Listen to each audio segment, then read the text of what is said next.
ಮಚ್ಚಿಡ್ಕೊಂಡು reels ಮಾಡಿದಂಥವ್ರಿಗೆ Parappana Agrahara ತೋರಿಸಿದ್ರು. ತದನಂತರ ಜಾಮೀನು ಸಿಕ್ತು. ಷರತ್ತುಗಳನ್ನು ಹಾಕಿದ್ರು. ಆ ಷರತ್ತುಗಳನ್ನು ಪಾಲಿಸಬೇಕಾಗಿತ್ತು. ಷರತ್ತುಗಳನ್ನು ಪಾಲಿಸಲಿಲ್ಲ. ಈಗ ಮತ್ತೆ ಒಬ್ಬರು ಅದರಲ್ಲಿ ಪರಪ್ಪನ ಅಗ್ರಹಾರಕ್ಕೆ ಹೋಗೋದಾಯಿತು. ಒಬ್ಬರಿಗೆ 500 ರೂಪಾಯಿ ದಂಡ ಕೂಡ ಹಾಕಿದ್ರು. ಯಾವ ಸ್ಟೋರಿ ನೋಡಿ.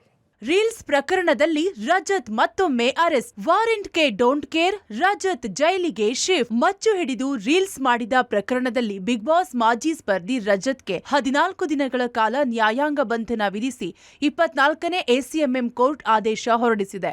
ಈ ಮೂಲಕ 2ನೇ ಬಾರಿ ರಜತ್ ಪರಪ್ಪನ ಅಗ್ರಹಾರ ಸೇರಿದ್ದಾರೆ. ರೀಲ್ಸ್ ಪ್ರಕರಣದಲ್ಲಿ ಈ ಮೊದಲಿಗೆ ಅರೆಸ್ಟ್ ಆಗಿ ಜೈಲು ಸೇರಿದ್ದ ವಿನಯ್ ಹಾಗೂ ರಜತ್ಗೆ ಷರತ್ತುಬದ್ಧ ಜಾಮೀನು ನೀಡಲಾಗಿತ್ತು. ವಿಚಾರಣೆಗೆ ಕರೆದಾಗ ಕೋರ್ಟ್ಗೆ ಬಂದು ಹಾಜರಾಗಲು ಷರತ್ತು ವಿಧಿಸಲಾಗಿತ್ತು. ಈ ಸಂಬಂಧ ರಜತ್ ಮತ್ತು ವಿನಯ್ಗೆ 2 ಬಾರಿ ದಿನಾಂಕ ನಿಗದಿಗೊಳಿಸಿ ಕೋರ್ಟ್ಗೆ ಹಾಜರಾಗಲು ಸೂಚನೆ ನೀಡಿತ್ತು.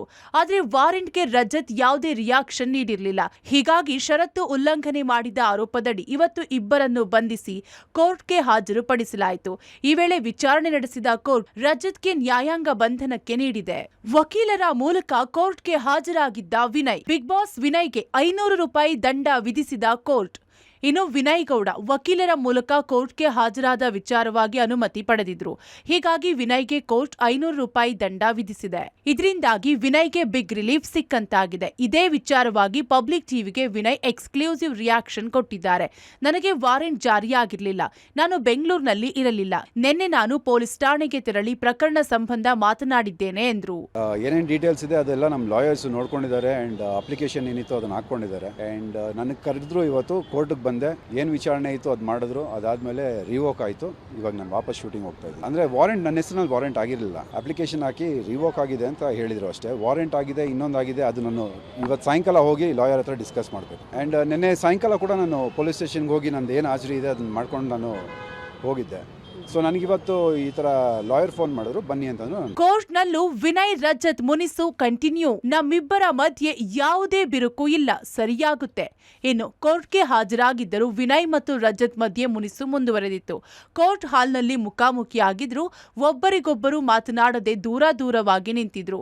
ಈ ಬಗ್ಗೆ ಪಬ್ಲಿಕ್ ಟಿವಿಗೆ ವಿನಯ್ ಪ್ರತಿಕ್ರಿಯಿಸಿದ್ದು, ನಮ್ಮಿಬ್ಬರ ಮಧ್ಯೆ ಯಾವುದೇ ಮುನಿಸು ಇಲ್ಲ.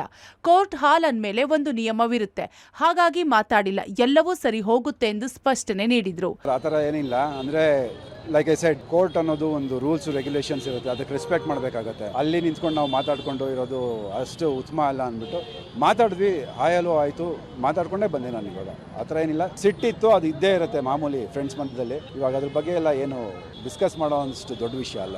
ಇತ್ತ ರಜತ್ ಪರ ವಕೀಲರು ಜಾಮೀನು ಅರ್ಜಿ ಸಲ್ಲಿಸಿದ್ದು, ನಾಳೆ ಜಾಮೀನು ಆದೇಶ ಹೊರಬೀಳಲಿದೆ. ಒಟ್ಟಾರೆ ರೀಲ್ಸ್ನ ಕಿಕ್ಕು ಇಷ್ಟೊಂದು ಇಕ್ಕಟ್ಟಿಗೆ ಸಿಲುಕಿಸುತ್ತೆ ಅನ್ನೋದು ಇವರಿಬ್ಬರಿಗೂ ಈಗೀಗ ಗೊತ್ತಾಗ್ತಿದೆ ಅನ್ಸುತ್ತೆ. Nagesh, crime bureau, public TV, Bengaluru.